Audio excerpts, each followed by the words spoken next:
মানুষ মারা যাওয়ার পরে যখন লাশ ধোয়ানো হয়, লাশের ধোয়ানো পানি যখন গরম করা হয় তখন বড়ই পাতা দেওয়া হয়। এই বড়ই পাতা দেওয়ার ব্যাপারে হাদিসে আছে কিনা। 2 নম্বর বিষয়, দাফন কাফনের সময় যখন এই লাশগুলোকে আমরা দেখি যে গোরস্থানে নিয়ে যাওয়া হয়, অনেকেই আতর দেয়, সুগন্ধি দেয়। এ ব্যাপারে আসলে ইসলামে কোনো বক্তব্য আছে কিনা। আরেকটা পয়েন্ট তিনি লিখেছেন যে কবরে বাঁশঝাড় কেন হয়, কবরে বাঁশঝাড় কেন হয়, 3টা বিষয়। তো লাশ ধোয়ানোতে গরম পানি যখন করা হয় তখন এখানে বড়ই পাতা দেওয়ার উদ্দেশ্যটা কি। রাসূল আকরাম সাল্লাল্লাহু আলাইহি ওয়াসাল্লামের একটি হাদিস আপনারা খেয়াল করেন, সহিহ বুখারীর। নবীজি সাল্লাল্লাহু আলাইহি ওয়াসাল্লামের মেয়ে যখন মারা গিয়েছিলেন তখন তার যখন লাশ ধোয়ানোর জন্য পানি প্রস্তুত করা হচ্ছিল, তৈরি করা হচ্ছিল, আল্লাহর হাবিব সাল্লাল্লাহু আলাইহি ওয়াসাল্লাম সেখানে গেলেন এবং যাওয়ার পর বললেন, আগসিলনাহা সালাসান আও খামসান আও আকসারা মিন যালিকা ইন রাআইতুহুন্না যালিক বিমাইন ওয়া সিদরিন। এই সিদরিন শব্দের অর্থ হচ্ছে বড়ইয়ের পাতা। নবীজি বললেন 3 বার অথবা 5 বার পানি দিয়ে ধৌত করো এবং পানিটা যখন তুমি রেডি করবা গোসলের জন্য তার মধ্যে বড়ই পাতার সংযোগ ঘটাও। এখন আল্লাহর হাবিব সাল্লাল্লাহু আলাইহি ওয়াসাল্লামের আরও একজন সাহাবী আব্দুল্লাহ ইবনে আব্বাস রাদিয়াল্লাহু তাআলা আনহু থেকে এটা বর্ণনা, হজ্জের মৌসুমে আরাফাতের ময়দানে একজন সাহাবী উটের পিঠে চড়ে তিনি যাচ্ছিলেন। এমত অবস্থায় উটের পিঠ থেকে তিনি পড়ে তার ঘাড়টা মটকে যায়। ঘাড় মটকে যাওয়ার পরে নবী সাল্লাল্লাহু আলাইহি ওয়াসাল্লাম সাহাবীদেরকে যখন এই যে লাশ ধোয়াচ্ছিল সাহাবীরা, আল্লাহর হাবিব সাল্লাল্লাহু আলাইহি ওয়াসাল্লাম তাকে পুত পবিত্র করতে বললেন এবং এই লাশটা ধোয়ানোর পরে নবীজি সাল্লাল্লাহু আলাইহি ওয়াসাল্লাম তার দাফন কাফনের ব্যবস্থা করেছিলেন এবং সেই পানিতেও আল্লাহর হাবিব সাল্লাল্লাহু আলাইহি ওয়াসাল্লাম বড়ইয়ের পাতার মিশ্রণ ঘটাইতে বলেছিলেন। তাহলে বড়ই পাতার মধ্যে আমরা আদেশটা পাইলাম যে নবীজি বলেছেন যে মৃত ব্যক্তিকে যখন গোসল করানো হবে তখন বড়ই পাতা, এই যে সিদর, এই সিদরটা সংযুক্ত করতে। এখন এটা মূলত সংযুক্ত কেন করা হয় আপনারা সকলেই জানেন। বর্তমান বিজ্ঞানও কিন্তু এই কথা বলছে যে বড়ই পাতার মধ্যে অ্যান্টিসেপটিক মানে ব্যাকটেরিয়া বা জীবাণু ধ্বংস করার মতো উপাদান আছে এবং এটাকে যখন আপনি গরম পানিতে মেলাবেন, একটা টেম্পারেচারে তাপ দিবেন, বড়ই পাতা থেকে এমন কিছু রস অথবা মিউকাস এ ধরনের কিছু বের হয় যেটা জীবাণুমুক্ত করে এবং মৃত ব্যক্তির শরীরের জীবাণুকে কাটিয়ে দেয়। এই জন্য আসলে গরম পানিতে বড়ই পাতা রাসূল আকরাম সাল্লাল্লাহু আলাইহি ওয়াসাল্লাম অ্যাড করতে বলেছেন। 2 নম্বর, কর্পূর ব্যাপারে যে এই যে আমরা যে সুগন্ধি ব্যবহার করি, অনেক সময় মৃত ব্যক্তির পেট থেকে মলমূত্র বের হয়, তারপরে নাক থেকে রক্ত বের হয়, কান থেকে রক্ত বের হয়, এগুলো দুর্গন্ধ তৈরি করে। এই জন্য মূলত কর্পূর ব্যবহার এটা ওই সময়ের থেকে প্রমাণিত। রাসূল সাল্লাল্লাহু আলাইহি ওয়াসাল্লামের জামানার সাহাবীদের যখন ইন্তেকাল হয়েছে তখনও কিন্তু এগুলো ব্যবহার করা হয়েছে। এখন এই সুগন্ধিটা সেই সময় কি দিয়ে ব্যবহার করেছেন এটা আল্লাহ তাআলা ভালো জানেন, কারণ সেই সময় কালচারাল অথবা তাদের ওখানে প্রচলিত যে সুগন্ধি ছিল, কিছু ঘাস ছিল, এগুলো তারা ব্যবহার করেছেন। আর 3 নম্বর আরেকটি বিষয় ছিল, 3 নম্বর বিষয়টি ছিল যে কবরে বাঁশঝাড় কেন হয়। আপনারা জানেন বাংলাদেশে যখন একটা লাশ দাফন করা হয়, এই চাটায়ের নিচে লাশের ওপরে লাশ শোয়ানোর পরে ওই যে বাঁশ দেওয়া হয়, বাঁশ, ফাড়া বাঁশ। এই বাঁশগুলোর যে চোখগুলো আছে, চোখ মানে হচ্ছে আপনার ওই প্রতিটা ঘাটে দেখবেন একটা গোল বৃত্তের মতো বস্তু আছে।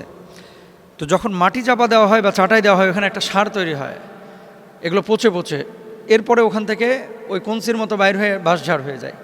এখন আপনি যদি মনে করেন যে কবরের ওপরে বাঁশঝাড় হয়েছে অলৌকিক কোনো বিষয় বা এখানে মৃত ব্যক্তির সাথে কোনো মুআজিজা বা অলৌকিক কোনো কিছু ঘটেছে, এগুলো কিন্তু বিশ্বাস করা যাবে না।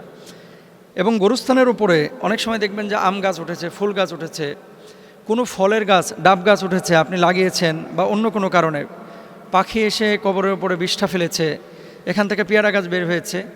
এখন আপনি এই ফল ভক্ষণ করতে পারবেন, কোনো সমস্যা নাই। বাঁশঝাড় হলে বাঁশ কেটে ব্যবহার করতে পারবেন, কোনো সমস্যা নাই। আম গাছ হলে আম আপনি খেতে পারবেন, কোনো সমস্যা নাই। কিন্তু এটাকে মুআজিজার সাথে বা বিশেষত্বের কাছে মিলিয়ে ফেলা এটা কিন্তু কোনোভাবে উচিত না, এটা জায়েজও নাই। তাহলে যেগুলো শুনলাম বড়ই পাতার বিষয়ে, সুগন্ধির ব্যাপারে এবং গাছ উঠলে কী করতে হবে, আশা করি উত্তর পেয়েছি আমরা ইনশাআল্লাহ। আল্লাহ বুঝদান করুন। এরপরে প্রশ্নটা হচ্ছে যে মোহতারাম, আমরা যে লাশ ধোয়াই, একজন মৃত ব্যক্তি যখন মারা যায় লাশ ধোয়ানোর নিয়মটা কি, আর একটা লাশ দিনে দাফন করা উত্তম নাকি রাতে দাফন করা উত্তম। 3 নম্বর হচ্ছে দিনের বা রাতের এমন কি কোনো সময় আছে যে সময় লাশ দাফন করা নিষিদ্ধ।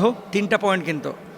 1 নম্বর হচ্ছে লাশ ধোয়ার নিয়ম কি। দেখেন, মৃত ব্যক্তিকে গোসল দেওয়ানো এটা হচ্ছে ফরজে কিফায়া এবং এটা সুন্নাহ অনুযায়ী করার নিয়ম। মানুষ যখন মারা যায় আমরা অনেকেই কিন্তু লাশ ধোয়াইতে ভয় পাই, তারপরে খাটিয়া ধরতে ভয় পাই। ভয় পাবেন না। আল্লাহর হাবিব সাল্লাল্লাহু আলাইহি ওয়াসাল্লাম বলেছেন এই কাজগুলো যদি কেউ করে এটা হচ্ছে সাদাকার সওয়াব, আল্লাহ সুবহানাহু ওয়া তাআলা তাকে দান করবেন। তো 1 নম্বর, যখন লাশটাকে আপনি রাখবেন একটা শক্ত স্থানে, সেটা খাটিয়ার উপরে হোক অথবা চৌকির উপরে হোক অথবা কোনো কাঠের টুকরার উপরে হোক লাশটাকে রেখে চারিদিক আপনি পর্দা দিয়ে ঘিরে দিবেন।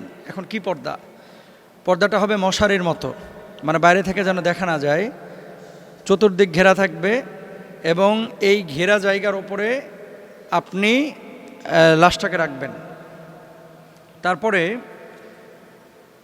ঘেরা জায়গার উপরে বলতে ঘেরা জায়গার মধ্যে আর কি। 2 নম্বর পরিষ্কারকরণ, পেটটাকে প্রথমত আলতো করে আপনি চাপ দিবেন।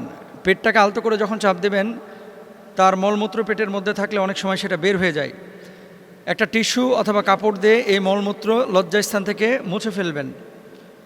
এরপরে জীবন্ত মানুষ যেভাবে অজু করে সেভাবে ওই লাশকে আপনারা অজু করানোর চেষ্টা করবেন। এখন লাশ অজু করাবেন কিভাবে?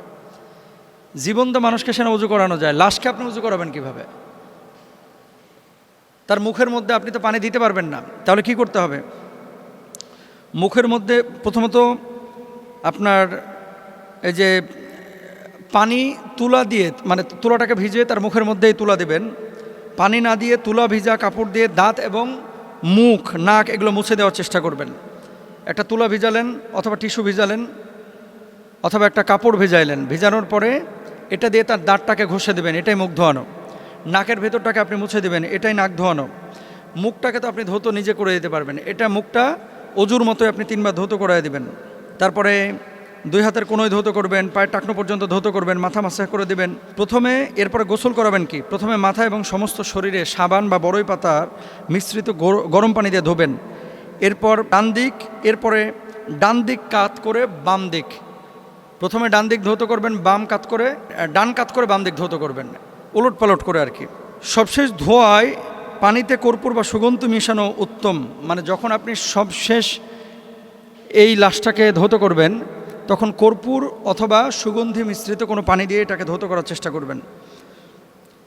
6 নম্বর আপনি যে কাজটা করবেন, লাশ ধোয়ানো হয়ে গেল, এবার লাশটাকে শুকনো কাপড় দিয়ে মুছে ফেলবেন।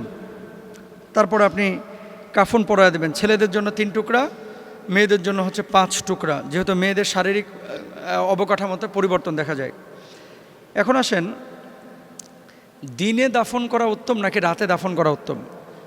দিনে এবং রাত্রে যে সময়ে মানুষ মারা যায়, যে কোনো সময় আপনি জানাজা করতে পারেন, যে কোনো সময় আপনি লাশ দাফন কাফন করতে পারেন।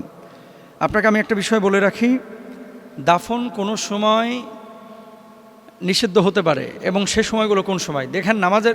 নামাজ পড়া নিষিদ্ধ কখন? যখন সূর্য উদয় হয়। নামাজ পড়া নিষিদ্ধ কখন? যখন সূর্য অস্তমিত যায়। 3টি সময় দাফন এবং জানাজার নামাজ পড়া নিষিদ্ধ। যদি লাশ নষ্ট হয়ে যাওয়ার আশঙ্কা থাকে, লাশ এমন সময় পেয়েছেন দেখছেন লাশটা পচে গেছে, তাহলে এই 3 সময়ে আপনি লাশ দাফন করতে পারবেন। নাম্বার 1, সূর্য যখন উঠে, যতক্ষণ পুরোপুরি সূর্য উঠে না যায় সে সময় লাশ দাফন করা নিষেধ। ঠিক দুপুরবেলা যখন সূর্য মাথার উপরে থাকে তখন লাশ দাফন করা নিষেধ। 3 নম্বর, সূর্য যখন অস্তমিত হয় তখন লাশ দাফন করা নিষেধ। এখন এই সময়গুলোতে যদি লাশটা পচে যাওয়ার সম্ভাবনা থাকে তাহলে আপনি সেই সময়েও লাশ দাফন করতে পারেন, কোনো সন্দেহ নাই। তাহলে দিনে বা রাত্রে এমন কোনো সময় আছে কি যে সময়টা লাশ দাফন করা উত্তম? যে মোহতারাম, দিনে লাশ দাফন করব না রাতে? দিনে হচ্ছে লাশ দাফন করা উত্তম, কারণ এই সময় জানা যায় মানুষ বেশি আসে, দাফন কাফনও মানুষ বেশি অংশগ্রহণ করে। আল্লাহ তাআলা আমাদেরকে বোঝার তৌফিক দান করুন।